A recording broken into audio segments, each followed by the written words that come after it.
गोड्डा के मेहरमा में लगातार हो रही बारिश के कारण कई नदियां उफान पर हैं। बाढ़ के कारण यहां पर कई गांवों में पानी घुस गया, जिससे कई गांवों का संपर्क टूट गया है।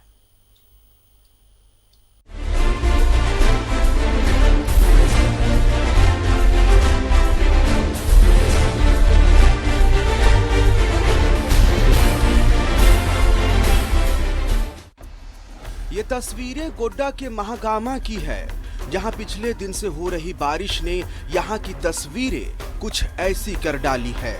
हालात बाढ़ से हो गए हैं, गांव का स्कूल भी डूब गया। कुछ ऐसी ही तस्वीरें यहां आसपास दर्जनों गांव की है, जहां पूरा इलाका पानी पानी हो गया। स्थिति का जायजा लेने बीडीओ और सीओ भी पहुंचे और बताया कि गांव के लिए सूखे राशन की व्यवस्था की जा रही है।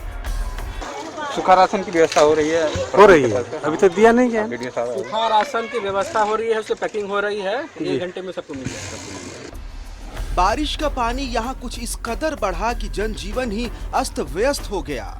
एक तो कोरोना, फिर बारिश और अब बारिश से बाढ़ ने जीना मुहाल कर दिया है। गोड्डा से न्यूज़ 11 भारत के लिए नरेंद्र की रिपोर्ट।